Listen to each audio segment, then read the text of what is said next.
Good to see you on the morning stretch, everyone. I'm Tricia Sloma, along with Chief Meteorologist Matt Engelbrecht. And there's Kyrstyn Glover. Hey.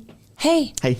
Hey, we've got a busy morning stretch today. We had a really good show and we packed it full of great stories. One of our stories, Wednesday's Child, get this going here. Our kid is Zach. He goes by Eddie, which I'm hoping is like a middle name or maybe it's a random name he picked. I don't know. But this kid, I remember doing this story 2 years ago. Grant Me Hope sent us his story 2 years ago, and he is still waiting.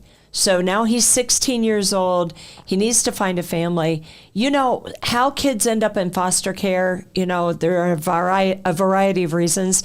This kid was, his parents were having trouble with drug addiction. He ended up placed with his grandmother. Everything was going great. And then his grandma got sick and died.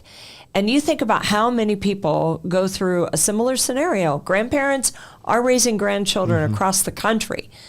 But if that's your only caregiver and that person unfortunately passes away, what's next? Yeah. And that's Zach's scenario. He doesn't have anyone to step forward and take care of him.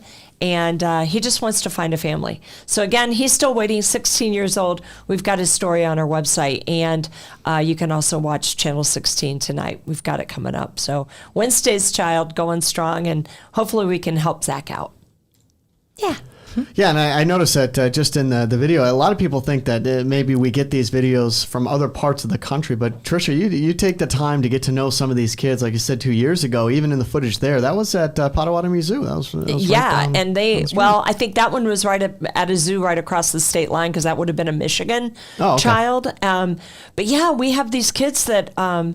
Really, they come from all over the state, but what we are able to do, we're able to share their stories through the help of Indiana Kids Belong, Indiana Adoption Program.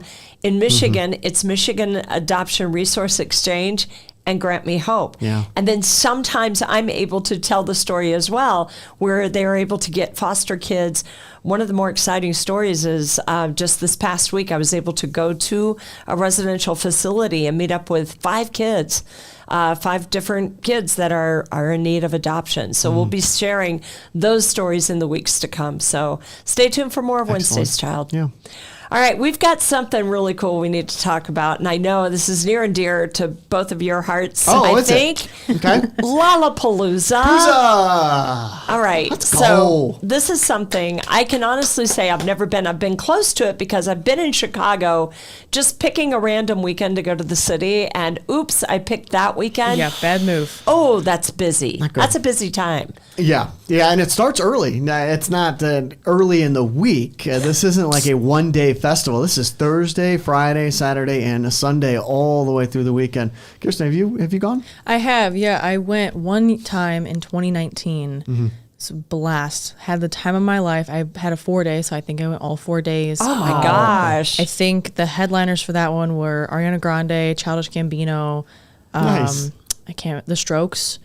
Oh, so that was a good time. Strokes. So what's it like to be in the crowd, Kyrstyn? Oh, gosh. I mean, it's really up to you how you want to have your experience. You could stay back and, dance and just mingle, have some food, or you can be in the thick of it. Yep. You can be in the dead middle, or if you get there early enough and you want to be, rail?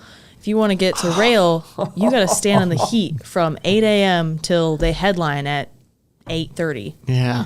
It's brutal. Yeah, and there's multiple stages, so you're bouncing around. You add in the Midwest heat and humidity, and that place can get sweaty and stinky. Which is fine, because it's all in the name of music and a good show, and you're all in it together. That's why festivals just in general are a lot of fun. Well, and I think that's what I experienced was maybe the stinky, sweaty part of it, because when I was traveling around the city that weekend, I just noticed that people were coming and going, and yeah, they were tired and had a good time. Let's put it that way. Yeah. Well, they take up the whole trains, the whole street. I remember at the very end of every night, they release us onto Michigan Ave, and they close down the entire street. Jeez, and to see that at first, I was like, oh my gosh, like what's going on? And then to get out of the parking garages was a nightmare. Yeah. But Okay, so help everybody plan ahead. Is there are there ways to get there? Are there added trains or anything from the South Shore line? Yeah, so you could take the South Shore. There's obviously you can drive. The parking is really the parking is honestly it's not that bad. Parking right under Millennium Park or even Grant Park, they make it super smooth and simple. But if you don't want to drive and go through that whole process, then taking the train is the way to go. But it will be packed probably up until Michigan City. All right. It'll be very packed. All right. So check the South Shore train schedule. It's an easy app, actually. I have it on my phone. You can always go online. My South Shore, I think. It's My South Shore. And you can check it out. So enjoy, be safe, have a good time. Report back, everyone. I think it would be really a lot of fun. Yeah. There's a Grand Prix going on, and we're not talking about on the road. No, this is in the water. Grand Prix, this is the X Insurance Great Lakes Grand Prix. I love it. They sent us this video, and we've really enjoyed watching it because they are just flying. No, it's amazing. Just how far everything has come regarding this race. Started out with, I believe, the soundbite we had yesterday was 20 boats. Yeah. And now it's just a huge event that brings in millions of dollars to the area on Lake Michigan. So not only is it free, but you can watch from a distance and enjoy something that's very unique to the area. I can only imagine how loud it gets out there on the water, and no idea. And you're on the shore, right? And you can just hear that roar going. I can only imagine what a thrill this would be. Now the weather is going to be perfect for this. Great. If you're going to go, I mean, you're going to clearly want the sunscreen, but my goodness, you're not going to have the showers. You're also not going to have the oppressive heat. Yeah, and there's a number of events going on. We talked about Palooza. We're talking about this, and we couldn't have lined it up any better. We're avoiding the extreme heat, the extreme humidity, even thunderstorms and the chance of rain. I mean, it's summer in the Midwest. It's summer in Michiana, so it's hard to rule out completely air mass thunderstorms that kick up in the heat of the day. But we're going to do just that with high pressure building in. I'm not seeing much in the way of rainfall and just a lot of sunshine going all the way through the weekend. Cooler, but I think that's okay when you think of the alternatives.